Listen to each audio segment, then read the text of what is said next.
বাংলাদেশের ইতিহাসে নতুন ঘটনা ঘটল। কোনো স্বরাষ্ট্রমন্ত্রী কিংবা স্বরাষ্ট্র উপদেষ্টা রাত ৩টার পরে সংবাদ সম্মেলন করলেন, জরুরি সংবাদ সম্মেলন। সাংবাদিকদের সঙ্গে কথা বললেন। সেই প্রায় ভোরবেলা সাংবাদিকরা অনেকেই উপস্থিত হলেন এবং তার সংবাদ সম্মেলন গণমাধ্যমগুলোতে সরাসরি সম্প্রচারিত হলো। কি বললেন স্বরাষ্ট্র উপদেষ্টা? কি এমন হলো দেশে যে রাত ৩টার পরে, রাত ৩টা ৫ মিনিটে তাকে সংবাদ সম্মেলন করতে হলো, তাকে জরুরি বৈঠক করতে হচ্ছে সারা রাত ধরে? দেশে কেমন পরিস্থিতি বিরাজ করলে এই ঘটনা ঘটতে পারে সেটা খুব সহজেই অনুমেয়। কি ঘটলো, কি বললেন তিনি, কি ঘটতে পারে আগামী কালকের মধ্যে, সেই আলোচনাই করবে এই ভিডিওতে। চলুন মূল ভিডিওতে যাওয়া যাক। স্বরাষ্ট্র উপদেষ্টার কথা বলছিলাম। বাংলাদেশের ইতিহাসে এরকম ঘটনা আমরা দেখিনি। বাংলাদেশের ইতিহাসে গভীর রাতে অনেক ঘটনা ঘটেছে। আমরা গুলশান হোটেলে, গুলশানের একটা হোটেলে যে ডাকাতরা ঢুকেছিল, অর্থাৎ সন্ত্রাসী জঙ্গিরা ঢুকেছিল, সেই কাণ্ড আমরা দেখেছি। মতিঝিলে আমরা শাপলা চত্বরের ঘটনা গভীর রাত পর্যন্ত দেখেছি। কিন্তু স্বরাষ্ট্র উপদেষ্টা কিংবা স্বরাষ্ট্র মন্ত্রী কখনো রাত ৩টার পরে সংবাদ সম্মেলন করেছেন এরকমটা বোধহয় কখনো ঘটেনি। দেশে একেবারে জরুরি অবস্থা যদি তৈরি না হয়, তা না হলে এরকম ঘটনা ঘটার কথাও নয়। কি এমন জরুরি পরিস্থিতি তৈরি হলো যে স্বরাষ্ট্র উপদেষ্টাকে রাত ৩টার পরে তিনি রাত ৩টা ৫ মিনিটে সাংবাদিকদের সঙ্গে কথা বললেন। নিজের ঢাক অনেকটা নিজে পেটালেন। তিনি নিজেকে সফল দাবি করলেন। বললেন, আইন শৃঙ্খলা পরিস্থিতি কীরকম ছিল আপনারা জানেন, সেখান থেকে আমি অনেক কন্ট্রোল করে এনেছি। মূলত তার সংবাদ সম্মেলন করার কারণটা হচ্ছে আজকে সারা দিনে রাতে, গতকালকে সারা দিনে রাতে যে ঘটনাগুলো ঘটেছে, প্রায় 10টিরও বেশি ছিনতাই ডাকাতির ঘটনা ঘটেছে। ব্যবসায়ীকে প্রায় 4টির বেশি গুলি করে 10-12 রাউন্ড গুলি ফুটিয়ে ছিনতাইয়ের ঘটনা ঘটেছে, ডাকাতির ঘটনা আমরা দেখেছি। সেগুলোর ফুটেজ চলে এসেছে সামাজিক যোগাযোগ মাধ্যম ইউটিউব, ফেসবুক স্ক্রল করলে শুধুমাত্র এই ধরনের রোমহর্ষক ঘটনা, তথ্য, ছবি ছাড়া আর কিছুই চোখের সামনে আসছে না। এরকম পরিস্থিতিতে আইনশৃঙ্খলা পরিস্থিতি পুরোপুরি ভেঙে পড়েছে।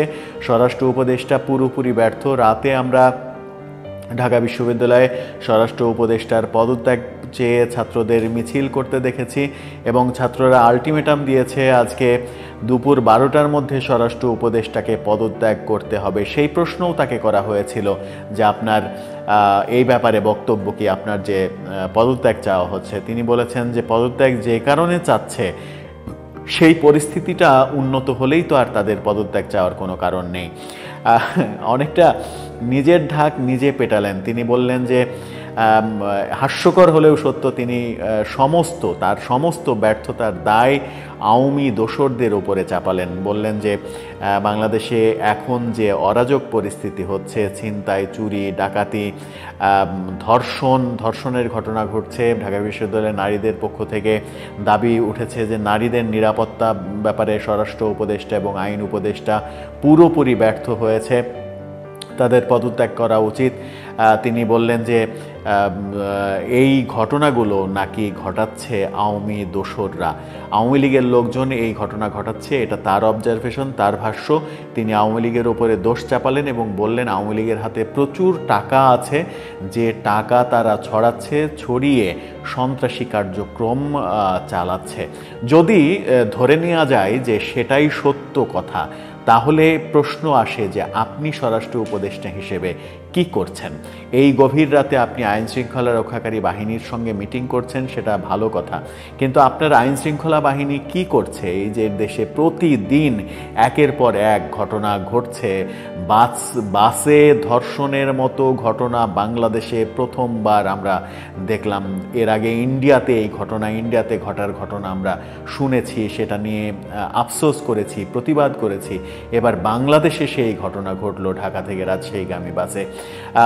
ধর্ষণের ঘটনা ঘটছে, একাধিক ধর্ষণের ঘটনা, ডাকাতির ঘটনা প্রায় প্রতিদিন ঘটছে, ছিনতাই রাহাজানি এই ঘটনা ঘটছে, গুলি করে ডাকাতি করা হচ্ছে, ছিনতাই করা হচ্ছে, ছুরি মেরে ছিনতাই করা হচ্ছে, ওপেন রাস্তায় মানুষকে কোপানো হচ্ছে। এই ঘটনাগুলো কোনোভাবেই কন্ট্রোল করা যাচ্ছে না। যদি কন্ট্রোল করা না যায় তাহলে স্বরাষ্ট্র উপদেষ্টার আসলে কাজ কি? যদি আইনশৃঙ্খলা রক্ষাকারী বাহিনীর প্রধান কর্তা ব্যক্তিরা কন্ট্রোল করতে না পারেন তাহলে তো প্রত্যেকেরই পদত্যাগ করা উচিত। স্বরাষ্ট্র উপদেষ্টার পদত্যাগ চাওয়া হয়েছে, তিনি পদত্যাগ করবেন না তার কথায় সেটাই বোঝা গেছে। কিন্তু এই যে পরিস্থিতি অবনতি একের পর এক হচ্ছে, এর আগে আমরা ব্রিগেডিয়ার সাখাওয়াত হোসেনকে স্বরাষ্ট্র উপদেষ্টা হিসেবে দেখেছিলাম। ব্রিগেডিয়ার সাখাওয়াত মাত্র কয়েকদিন দায়িত্ব পালন করেছেন। তিনি আওয়ামী লীগ নিয়ে একটা মন্তব্য করায় সকলের চক্ষুশূল হয়ে গেলেন, বিশেষ করে ছাত্র সমন্বয়কদের চক্ষুশূল হয়ে গেলেন। তার পদত্যাগ চাওয়া হলো, তাকে মন্ত্রণালয় থেকে সরিয়ে দেয়া হলো। সরিয়ে দিয়ে যে ব্যক্তিকে, সেনাবাহিনীর সাবেক অফিসার যে ব্যক্তিকে আবার আনা হলো, তিনি আসলে কি করছেন, কি ভাবছেন, কি দেখছেন, কি বুঝছেন, সেটা আজকে সংবাদ সম্মেলনে স্পষ্ট বোঝা গেল যে তার পর্যবেক্ষণ শুধুমাত্র আওয়ামী লীগের দোসরদের উপরে দায় চাপিয়ে বসে থাকা। তিনি বারবার বললেন, আপনারা দেখবেন যে এটার ম্যাজিক্যাল ইমপ্রুভমেন্ট হবে, আমরা কাজ করছি, আমরা মিটিং করছি, আমরা এটা করছি, আমরা চেষ্টা করছি। প্রত্যেকটা প্রশ্নের উত্তরই হচ্ছে যে এই পরিস্থিতির উন্নতি হবে এবং ঢালাওভাবে আওয়ামী দোসরদের উপরে দোষ চাপানো। যদি আওয়ামী দোসররা, আওয়ামী লীগের কর্মীরা এই কর্মকাণ্ড করে থাকে তাহলে তাদের এত সাহস হচ্ছে কি করে? একেবারে নির্বাসিত অবস্থায় যখন আওয়ামী লীগ, তখন দেশে এরকম একের পর এক ঘটনা আওয়ামী লীগ ঘটাচ্ছে আর সরকার সেটা চেয়ে চেয়ে দেখছে। এটা তো হতে পারে না, এটা তো গ্রহণযোগ্য কোনো উত্তরও না। দেশের যে পরিস্থিতি, তাতে যে কোনো সময় বড় ধরনের কোনো ঘটনা ঘটে গেলেও অবাক হওয়ার কিছু থাকবে না। সরকারের স্বরাষ্ট্র উপদেষ্টার পদত্যাগের ঘটনা যদি আজকে দিনের মধ্যে ঘটে যায় তাহলেও আমার মনে হয় যে অবাক হওয়ার কিছু থাকবে না।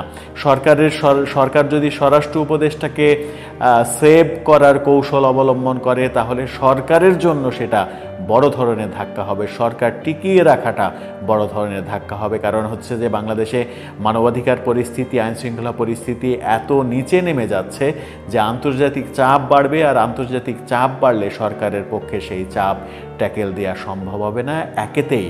একের পর এক চাপ কিন্তু সরকারের উপরে রয়েছে। দর্শক, আপনার কি মনে হয় এই যে মধ্যরাতে না, শেষ রাতে এসে স্বরাষ্ট্র উপদেষ্টা সংবাদ সম্মেলন করলেন এবং তার মুখস্থ কিছু কথা বললেন, নিজের দায় সারা গোছের কথা বললেন, নিজেকে সফল দাবি করলেন?